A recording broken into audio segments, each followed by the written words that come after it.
मित्रों, जैसा कि आप सभी ने देखा होगा कि हिंदू धर्म में जब किसी की मृत्यु होती है तब उसके शरीर का अंतिम संस्कार कर दिया जाता है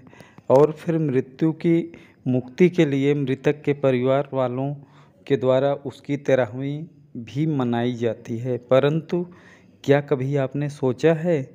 कि आखिर 13वीं मनाई क्यों जाती है और इससे उस मृत आत्मा को क्या फ़ायदा मिलता है? गरुड़ पुराण में बताया गया है कि जब भी किसी की मृत्यु हो जाती है तो मृतक की आत्मा अपने परिवार वालों के आसपास ही भटकती रहती है, क्योंकि मृत्यु के बाद मृतक की आत्मा में इतना बल नहीं होता कि मृत्युलोक से यमलोक की यात्रा तय कर सके। इसलिए आप सब ने देखा होगा कि जब भी किसी मनुष्य की मृत्यु हो जाती है तो उसके परिवार वालों के द्वारा मृतक आत्मा के लिए नियमित पिंडदान किए जाते हैं। गरुड़ पुराण के अनुसार मृत्यु के बाद 10 दिनों तक जो मृतक के नियमित पिंडदान किए जाते हैं उससे मृत आत्मा के विभिन्न अंगों का निर्माण होता है और इसी तरह 11वें और 12वें दिन शरीर पर मांस और त्वचा का निर्माण होता है। फिर 13वें दिन यानी कि 13वीं को जब मृतक के नाम से पिंडदान किया जाता है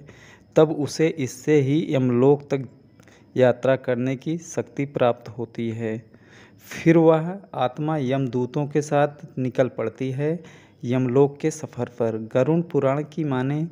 तो मृतलोक से यमलोक तक जाने में मृत आत्मा को 1 साल यानी कि 12 महीने का समय लगता है। यह भी माना जाता है कि मृतक के परिजनों के द्वारा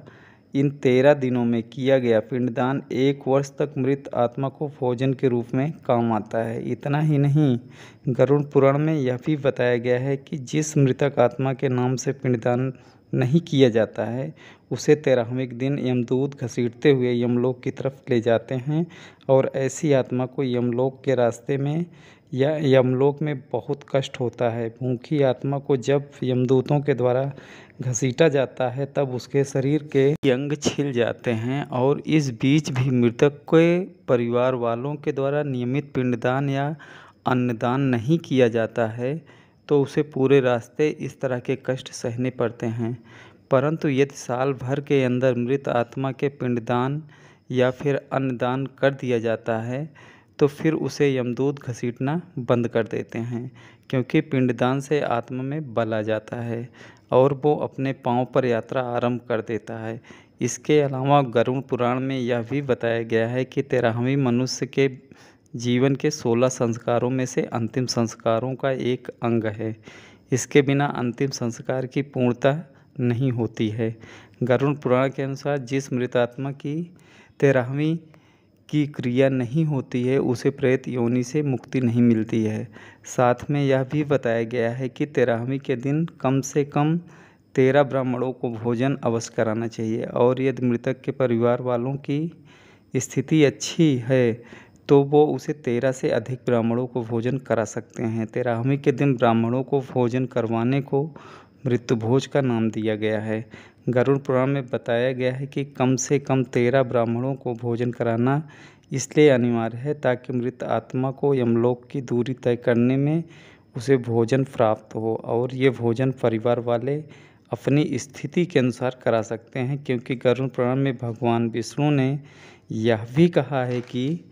यदि मृत आत्मा के लिए कर्ज लेकर मृत्यु भोज किया जाए तो ऐसे में आत्मा को पूर्णतः मुक्ति नहीं मिलती है। उस आत्मा के को यह देखकर कष्ट होता है कि उसके परिवार वाले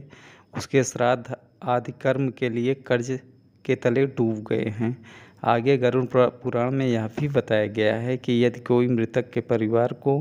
मृत्यु भोज के लिए विवश करता है, यानी कि क्षमता से अधिक लोगों को भोजन कराने के लिए विवश करता है अथवा उसे मृत्यु भोज के लिए पैतृक संपत्ति को बेचने के लिए कहता है, तो वैसे मनुष्य को यमदूत कभी माफ़ नहीं करते और जब ऐसे मनुष्य की मृत्यु होती है तो यमदूत उन्हें अच्छे कई प्रकार की यातना देते हैं, फिर उन्हें वापस मृतलोक में भेज देते हैं। इन सब के अलावा 13वीं के बारे में आगे गरुड़ पुराण में बताया गया है कि मृत आत्मा के 13वीं के बाद परिवार के लोग भी मृतक के लिए शोक करना छोड़ देते हैं, जिसकी वजह से वही लोग भी